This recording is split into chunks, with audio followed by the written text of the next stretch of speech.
Assalamualaikum warahmatullahi wabarakatuh. Nah, jadi perkenalkan kami dari Kutuit. Nah, yaitu kami menciptakan berbagai macam produk ya Dit ya. Sebutkan Don, produknya apa aja Dit? Ada popsicle semangka, Ya. ada popsicle banana, dan yang terakhir ciluk blak. Ya, itu. Jadi kali ini kami akan mempresentasikan serta menjelaskan dari produk-produk kami ya setelah ini ya guys ya. Monggo ditunggu. Yaitu popsicle banana. Enak. Baik, lanjut. Ini adalah anggota kami ya. Jadi ada banyak anggota kami yang memiliki tugas masing-masing sesuai keahliannya. Lanjut visi misi. Visi membangun sebuah usaha kuliner dengan unsur keberagaman dari kesehatan melalui berbagai jenis pilihan sehat serta gabungan rasa tradisional dengan cita rasa global yang mudah diakses oleh kalangan muda. Dan misinya, 1. Menyediakan pengalaman kuliner yang sehat dan beragam dengan menggabungkan cita rasa internasional dan lokal. 2. Menjadi wadah inovasi dengan menciptakan resep baru yang menarik dan sehat. Yang ketiga, menjadi media untuk memperkenalkan budaya dengan sentuhan yang menarik golongan muda. Lanjut. Nah, profil usaha. Jadi kali ini kami akan memperkenalkan tentang profil usaha kami juga. A. Deskripsi umum. Nama usaha kami yaitu Good to Eat. Bidang industri kami yaitu makanan dan minuman. Spesifikasinya yakni makanan tradisional, minuman internasional, dan sehat. Tagline kami yaitu Good Food, Good Mood, Good to Eat. Nilai utama kami yaitu yang pertama, kreativitas dan inovasi. Yang kedua, adaptabilitas. Yang ketiga, pelayanan pelanggan. Dan yang terakhir yaitu kualitas. Ini profil usaha, nama produk Watermelon Pops. Menu sehat berupa es krim yang terbuat dari semangka tanpa campuran bahan pemanis. Yang kedua, kukup banana pop, kombinasi es krim pisang dengan baluran coklat crispy. Yang ketiga, ciluk blak, inovasi makanan tradisional cilok yang diisi dengan keju lumer disajikan dengan bumbu seblak. Metode pelayanan penjualan offline dan publikasi Instagram Good to Eat. Jangan lupa follow ya guys ya. Nanti kalau udah follow mendapatkan cilok blak gratis. Langsung aja ya, kita masuk ke penjelasan mengenai deskripsi produk-produk kami. Kami di sini akan menjelaskan tentang Watermelon Pops. Nah, yang pertama tentang strategi pemasaran yaitu targeting. Yang pertama kita menarget pembeli pada usia remaja yang berumur 12 hingga 24 tahun juga usia dewasa. Kita juga menargetkan kelas ekonomi kita berada di kelas menengah karena kami juga menyesuaikan dengan bahan-bahan yang kita keluarkan juga dan juga BEP dan biaya-biaya yang lain. Kita memilih geografis berada di Surabaya karena itu akan menjadi lebih fleksibel untuk kita berjualan. Yang tentang targeting kepedulian terhadap kandungan sehat. Kita memilih target peduli dan sangat peduli. Untuk targeting frekuensi mengonsumsi es krim, kami memilih kadang-kadang sampai sering. Dan untuk targeting frekuensi melakukan aktivitas outdoor pada Car Free Day, kami memilih kadang-kadang atau sering. Dan yang kedua, justifikasi.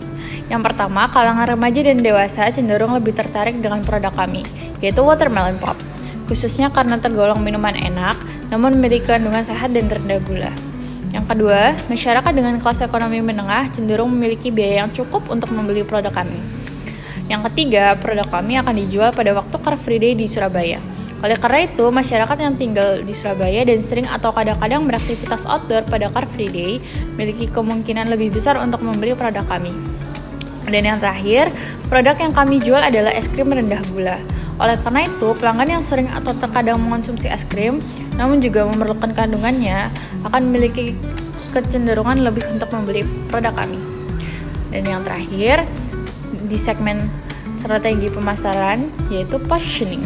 Yang pertama, banyak pengusaha lain yang menawarkan produk dan target pasar yang sama. Yang kedua, produk kami memiliki keunggulan dibandingkan produk usaha lain, yaitu pada poin kesehatan. Dan yang terakhir, keunggulan lain yang kami tawarkan adalah rasa dan tekstur yang khas walaupun kandungan gulanya sedikit. Untuk selanjutnya yaitu analisis SWOT yang terbagi menjadi 4. Untuk segmen pertama yaitu strength. Yang pertama, es krim rendah gula. Es krim semangka bebas gula menawarkan solusi yang ideal bagi konsumen yang berpikiran sehat dan peduli dengan kadar gula dalam makanan mereka. Yang kedua, tekstur dan rasa yang khas. Penggunaan semangka sebagai bahan utama memberikan es krim tekstur lembut dan rasanya yang alami, yang sangat disenangi oleh banyak konsumen. Lalu segmen yang kedua yaitu weakness. Yang pertama, pesona es krim biasa. Meski es krim bebas gula menawarkan kelebihan, namun masih ada tantangan dalam menghadapi es krim biasa yang lebih murah dan lebih familiar bagi banyak konsumen. Yang kedua yaitu ketersediaan varietas. Jika tidak ada variasi rasa yang cukup, maka es krim bebas gula mungkin tidak menarik bagi konsumen yang suka bereksperimen dengan rasa baru. Lalu segmen yang ketiga yaitu opportunity. Yang pertama, tren diet sehat. Energi tren diet sehat dan lifestyle yang lebih seimbang dapat meningkatkan permintaan es krim bebas gula karena konsumen semakin sadar akan pentingnya menghindari gula tambahan dalam makanan mereka. Yang kedua, promosi melalui media sosial. Menggunakan platform media sosial untuk mempromosikan es krim bebas gula dapat meningkatkan kesadaran dan minat konsumen. Lalu yang terakhir, segmen keempat yaitu trend. Yang pertama, produsen es krim lain. Maksudnya, produsen es krim lain yang menawarkan versi bebas gula dapat meningkatkan persaingan di pasar. Lalu yang kedua, variasi rasa baru dari competitors. Jika kompetitor menawarkan variasi rasa baru yang menarik, maka es krim bebas gula mungkin tidak lagi dominan di pasar. Untuk selanjutnya adalah langkah pembuatan dari watermelon pops.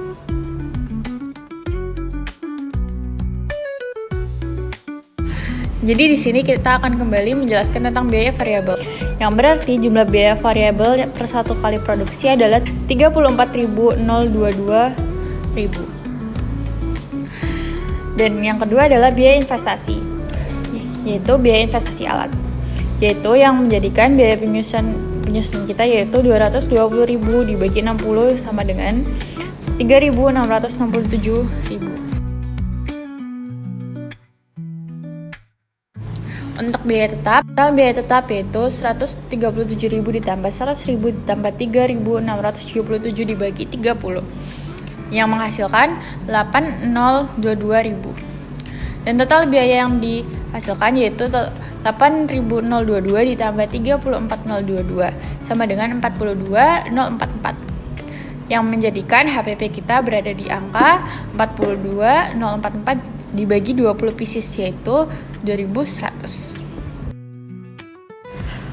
Nah, untuk selanjutnya yaitu laba. Harga jual popsicle semangka kami jual dengan harga 4.000. Untuk jumlah piecesnya yaitu 20 dengan total 80.000. Nah, jadi untung kita mendapatkan untung sebanyak 37.955. Selanjutnya yaitu BEP. Harga jual popsicle semangka yaitu 4.000. Untuk biaya tetapnya yaitu Rp240.677. Untuk biaya variabel per pieces yaitu 34.022 dibagi dengan 20 yang menghasilkan 1.701.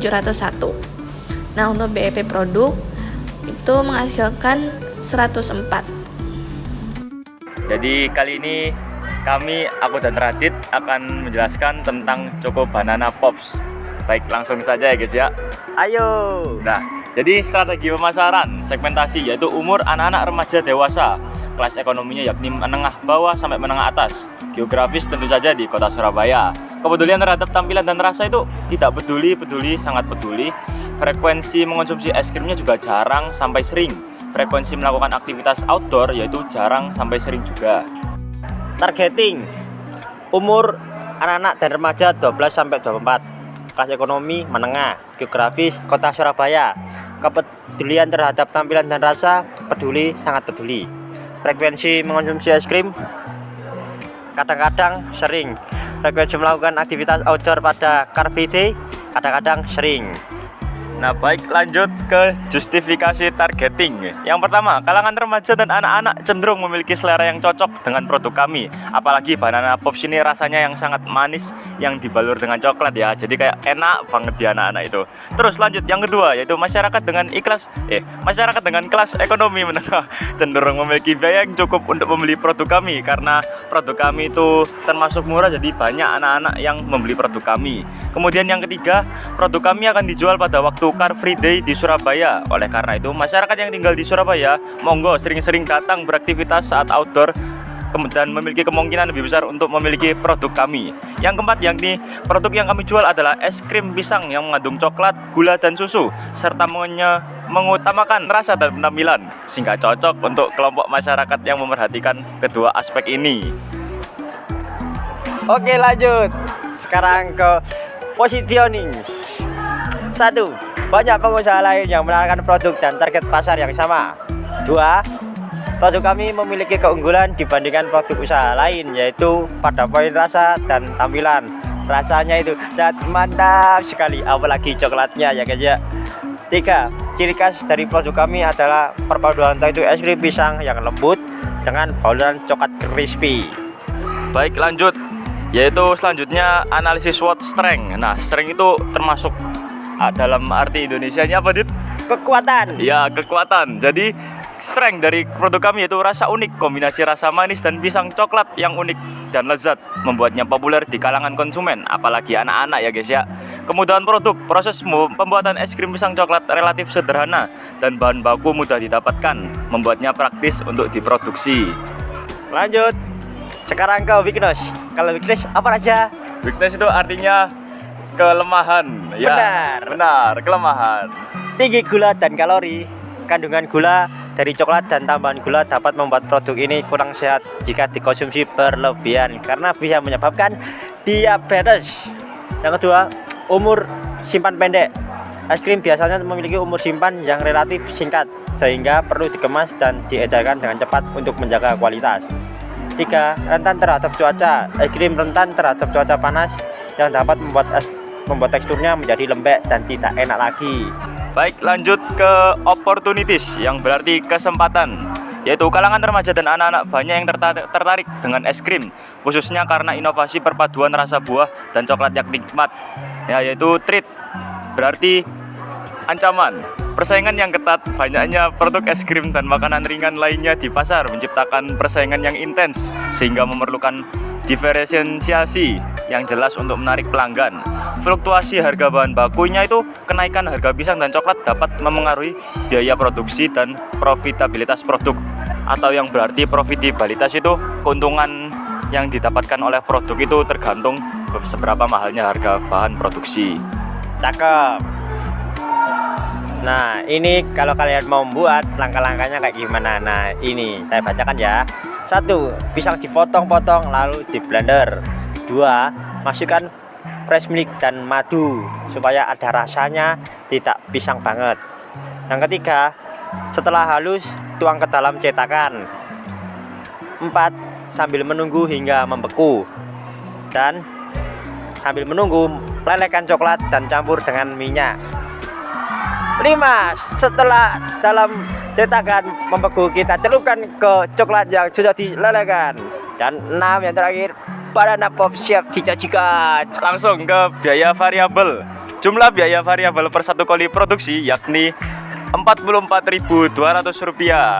Baik, lanjut Radit. Biaya penyusutan yang didapat biaya investasi adalah 220 dibagi 60 sama dengan 3.667. Nah, lanjut yaitu biaya tetap. Dekor yakni 137.000, listrik 100.000, total biaya tetap yaitu Rp8.022. Total biayanya yaitu Rp52.044, HPP-nya yakni Rp2.602. Laba 100.000, untungnya 47.955. BEP biaya variabel per pieces adalah 2.000 dan BP produk adalah 3. BP harga 15.000. Selanjutnya ada produk kami yang ketiga, yaitu Ciluk Black. Strategi pemasaran, segmentasi. Dari segmentasi yang tersedia, umur ada anak-anak, remaja umur 12-24 tahun, dan dewasa. Untuk kelas ekonomi ada menengah bawah, menengah, dan menengah atas. Lalu geografis ada kota Surabaya. Selanjutnya ketertarikan terhadap makanan tradisional ada tidak tertarik, tertarik, dan sangat tertarik. Lalu keinginan untuk mencoba hal baru ada tidak ingin, ingin, dan sangat ingin. Frekuensi melakukan aktivitas outdoor pada Car Free Day ada jarang, kadang-kadang, dan sering. Selanjutnya, dari segmentasi yang tersedia, kami menargetkan untuk umur sendiri, kami memilih remaja umur 12-24 tahun. Lalu untuk kelas ekonomi, kami menargetkan untuk kelas menengah. Geografi sendiri, kami memilih kota Surabaya. Selanjutnya, ketertarikan terhadap makanan tradisional, kami menargetkan tertarik dan sangat tertarik. Selanjutnya, keinginan untuk mencoba hal baru, kami menargetkan ingin dan sangat ingin. Lalu frekuensi melakukan aktivitas outdoor pada Car Free Day ada kadang-kadang dan sering. Justifikasi dari targeting kami, yang pertama ada kalangan remaja cenderung memiliki selera yang cocok dengan produk kami, Ciluk Black, karena rasanya yang gurih dengan perpaduan keju lumer dan bumbu seblak. Yang kedua, masyarakat dengan kelas ekonomi menengah cenderung memiliki biaya cukup untuk membeli produk kami. Lalu yang ketiga, produk kami sendiri akan dijual pada waktu Car Free Day di Surabaya, oleh karena itu, masyarakat yang tinggal di Surabaya dan sering atau kadang-kadang beraktivitas outdoor saat Car Free Day memiliki kemungkinan lebih besar untuk membeli produk kami. Lalu yang terakhir, produk yang kami jual adalah cilok isi keju yang dibalur bumbu seblak, di mana kami menginovasikan perpaduan makanan tradisional dengan cita rasa yang baru, sehingga cocok untuk kalangan yang suka makanan tradisional namun ingin mencoba hal baru. Lalu ada positioning. Yang pertama, banyak pengusaha lain yang menawarkan produk dan memiliki target pasar yang sama. Yang kedua, produk kami mengutamakan nilai tradisionalitas yang berpadu dengan cita rasa modern. Dan yang terakhir, keunggulan lain yang kami tawarkan adalah inovasi baru berupa menambahkan keju dan bumbu seblak ke hidangan kami. Lalu slide selanjutnya ini ada analisis SWOT. Yang pertama ada strength atau kelebihan. Poin pertama dari produk kami adalah rasa unik dan menarik. Kombinasi cilok yang kenyal dengan isian keju dan bumbu seblak memberikan cita rasa yang berbeda dan menarik bagi konsumen. Poin kedua ada inovasi produk. Kami menawarkan variasi baru dalam kuliner tradisional yang dapat menarik perhatian konsumen yang mencari pengalaman baru dalam makanan. Dan poin terakhir, mudah dihidangkan. Cilok isi keju ini mudah disajikan dan konsumsi, menjadikannya pilihan praktis untuk camilan atau makanan ringan. Lalu ada analisis SWOT yang kedua, yaitu weakness atau kelemahan. Poin pertama, harga produksi tinggi. Penggunaan keju berkualitas tinggi dapat meningkatkan biaya produksi yang mungkin berpengaruh pada harga jual. Lalu yang terakhir, pengenalan pasar. Sebagai produk baru, mungkin ada tantangan dalam mengenalkan dan membangun kesadaran merek di pasar yang sudah jenuh dengan pilihan makanan lainnya. Lalu ada analisis SWOT yang ketiga, yaitu opportunities. Opportunities sendiri adalah peluang. Poin pertama, pasar makanan ringan yang berkembang. Permintaan untuk makanan ringan inovatif terus meningkat, memberikan peluang untuk memperluas masa pasar. Yang kedua, pemasaran melalui media sosial. Memanfaatkan platform media sosial untuk mempromosikan produk dan menjangkau audiens yang lebih luas melalui kampanye pemasaran digital. Lalu yang terakhir ada threat. Poin pertama, persaingan yang ketat. Banyaknya produk makanan ringan lain di pasar dapat menjadi ancaman bagi penjualan cilok isi keju dengan bumbu seblak. Yang kedua, ada perubahan selera konsumen. Selera konsumen yang cepat berubah dapat mempengaruhi popularitas produk jika tidak diantisipasi dengan baik. Jumlah variabel untuk cilok keju yaitu 1050 per biji. Untuk cilok biasa yaitu Rp600 per biji. Kemudian untuk jumlah biaya satu kali produksi adalah Rp168.000. Untuk biaya variabel per porsi yaitu 4 cilok biasa, 3 cilok keju plus kemasan yaitu Rp6.351 per porsi. Kemudian untuk biaya penyusutan yaitu Rp17.175. Kemudian untuk biaya tetap yaitu Rp33.900. Kemudian total biaya untuk cilok keju yaitu Rp128.461 dan untuk cilok biasa yaitu Rp105.961. Untuk HPP cilok keju yaitu Rp1.427 per biji. Kemudian untuk cilok biasa yaitu Rp883 per biji. Untuk HPP satu porsi yaitu Rp8.613 per porsi. Untuk laba, harga jual ciblak per porsi adalah Rp10.000. Kemudian kami menjual sebanyak 30 porsi dengan total semuanya yaitu Rp300.000 dan mendapat keuntungan Rp41.610. Untuk BEP yang pertama, BEP produk adalah 9, BEP harga adalah Rp90.000.